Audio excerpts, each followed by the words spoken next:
drug that made you stare at your hand for 6 hours a day, he'd be like, keep me the away from that drug. That's what your phone's doing.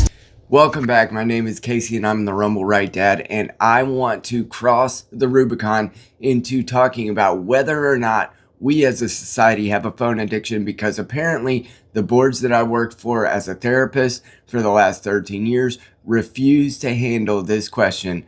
Am I addicted to my phone? Between the hours of 11 p.m. and 4 a.m. activates a specific circuit in a brain area called the habenula, it's a weird name, that lowers dopamine and creates a sense of disappointment. So it's pro-depressive. So every teenager in the world.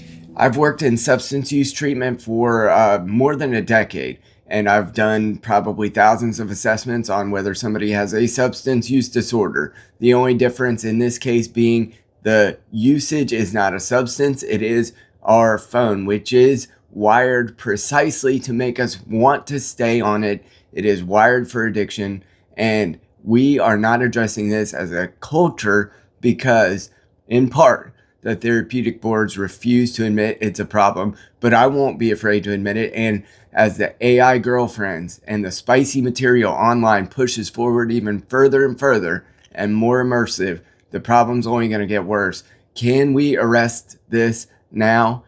I'll help you find out. Do I have a phone addiction? Let's go through what the Diagnostic and Statistical Manual says about addiction to substances like cocaine or any other drug, and see, does this actually apply to me and my phone? So the studies by multiple groups are showing that from 11 p.m. to 4 a.m., if you're on your phone, if you're looking at a TV or iPad or screen consistently, it's going to make you more depressed. Firstly, you should know that most of the DSM has criteria. So there's like 11 things on this list. You only need to meet 5 out of 11 of them in order for this to be a severe problem. So I'll walk you through each one, and as you go, just do a little tick or a hash mark on your notepad and see, do I meet this criteria? And I'll explain each one as we go. Another little sub-note is that if you meet 2 to 3 criteria, that is a mild use disorder. If you meet 3 or 4, it's a moderate, and 5 or more is a severe. Just as I be. The substance, or your phone, is taken in larger amounts or longer than intended. So in the case of a phone addiction, it just means I intended to sit down on the toilet perhaps for 15 minutes, and I ended up there for 37 minutes because I couldn't jump off of doom scrolling. That would mean, yes, you do in fact meet this criteria. So do you use your phone for longer than intended? That's the second criteria, is that there are persistent attempts to cut down or reduce the amount of time or the amount of money, energy perhaps, that you put into your phone. So have you ever tried to abstain and gone back on your word, or downloaded an app again after you deleted it because you recognized it was a problem for you, but you went back to it anyway, and then you would check this box for criteria 2.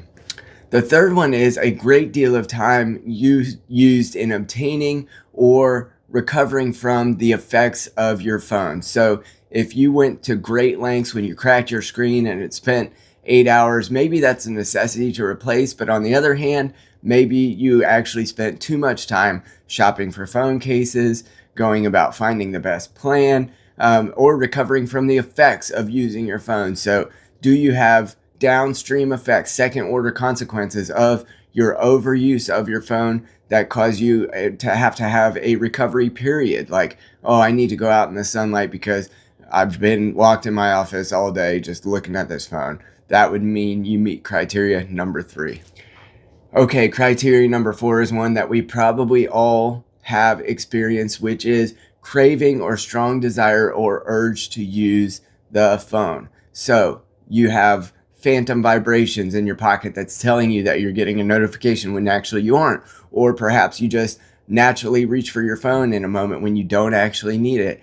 This strong craving, urge, or desire is criteria 4, and this is something that the phone, social media apps, and everybody is very expertly aware of how attuned we are to these instruments, and they try to get us to have that strong desire in as much as they can and they are winning the battle. That's criteria number 4, which is criteria number 5 is recurrent use resulting in failure to fulfill major role obligations. So parents, if you are on your phone and your kid falls and hits their head, yes, they may have fallen and hit their head whether or not you were on your phone anyway, but this might mean that you could meet that criteria. Or let's say you're on your phone and something important happens where you missed a call. Or let's say you were on your phone and you missed, knock on the door, and it was something important and it had to do with your mother or your father. This might mean that you're actually failing in your major role obligations. Or perhaps you are a husband and you've been caught using spicy materials on your phone, and in that case, you're failing as a husband because of your addiction to it. In this instance, I know that some of us have already met all of these criteria. Let's move on to number 6. That is continued use despite persistent recurrent social or interpersonal problems which are exacerbated by the use. So of course there are social problems. Just ride an airplane, a bus, go to the airport, you'll see the social consequences of this phone usage. And interpersonal problems. So is your wife or your husband or your girlfriend, boyfriend trying to tell you something important and you were on your phone distracted, or perhaps they're getting mad at dinner because you are using your phone? You might meet criteria for this one, number 6. Number 7 is that you have given up important social, recreational, or other activities, and those are either given up or reduced because of your phone usage. So do you neglect to go out with your friends or to do something important because you would rather sit and doom scroll, or there's something that you wanted to watch or see that had to do with your phone? Now, this doesn't mean that TV couldn't meet these criteria too, because of course there are instances when we do forego important things because there's something on. Perhaps it's a game, something that you can only watch once and not stream. But this might mean you might meet criteria number 7, which is giving up important social or recreational activities, or just reducing those because of your usage of, in this case, the phone. But the DSM is accounting for substances because they can't admit that this is actually a problem yet, but they will, trust me. Number 8 is recurrent use in situations which are physically hazardous. And this means, obviously, if you are recurring your use of your phone while you are driving, you perhaps could make the case that you meet this criteria. Maybe you're riding your bike, and I've tried this before. It's impossible not to wreck while you're using your phone while riding a bike, unless you're just better at riding a bike than I am. Very possible, not hard to do. But recurrent physically hazardous situations. Are you running into things on the street? Are you falling into manholes like a cartoon? Are you running into other people? That could be a meeting of this criteria, that you are recurring your use in physically hazardous situations. Number 9, you recurringly use your phone, or you persist in using your phone even though you know it's causing physical or psychological problems as the result. Now, is there anyone who wouldn't admit that there's psychological problems that come along with using your phone, but you persist in doing it anyway, and not just using it as a tool, but using it as an entertainment device?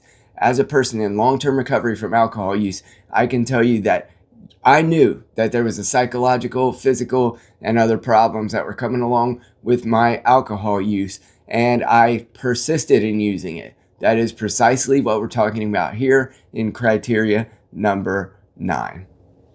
Number 10 has to do with the tolerance of the substance, or in this case, the phone. And number 10 is a tolerance, essentially. So a need for an increased amount to have the same effect. So think about the type of spicy materials you might have watched in the beginning versus what you watched eventually, and you can see the difference. You begin to tolerate the lesser severity, the lesser spiciness, and you needed more and more to get the same effect. Or you have a diminished effect when you use the same severity. So the same thing doesn't get you to the same place. And that could also mean that on social media, 7 minutes used to do you fine, and now it takes 17 to get the same dopaminergic effect. The 11th criteria has to do with withdrawal. So if you leave your phone and accidentally leave it at a friend's house, and you don't go get it until 4 hours later, but you feel the deprivation of it. You feel that you can't resist going without it. You could not go without cravings, without that effect. That is a withdrawal symptom. Also, maybe you just feel malaise. Maybe you feel like you're down because you're just not getting that drip of dopamine that's coming in. That could be a withdrawal symptom that happens when you're without your phone. Number 11 has to do with withdrawal. Now, just to reiterate, the DSM has not compiled a list of these criteria for phone addiction, but I think that it cross-pollinates into substance addiction very readily and very easily. But there's a lot of problems in treating this, because without a diagnostic assessment that's possible for phone addiction and without it being listed there, insurances will not cover treatment for it unless your therapist or your psychiatrist does some wiggle room in order to get that through on a conduct disorder or some other thing. I have been beating the drum for a long time that phone addiction is the emerging problem in the psychiatric industry. Nobody seems to care that much, but hopefully this assessment can save you a little time and perhaps bring to light some of the ways that if this were a substance like cocaine or another drug, these are the criteria that would be used to say that you have a problem. And again, 2 to 3 is mild, 3 to 4 moderate, and 5 or more is severe. So if you have 5 or more of those 11 criteria, you just might have a problem with your phone, and it might be a severe one. I appreciate you so much for watching. Thanks. Let's try to tackle and arrest these addictions together, because as a father, as a man of God, I want desperately to be as available for all the roles and all the callings that God has set before me as I can be, and I know you want that too. God bless. Drug that made you stare at your hand for 6 hours a day, he'd be like, keep me the away from that drug. That's what your phone's doing.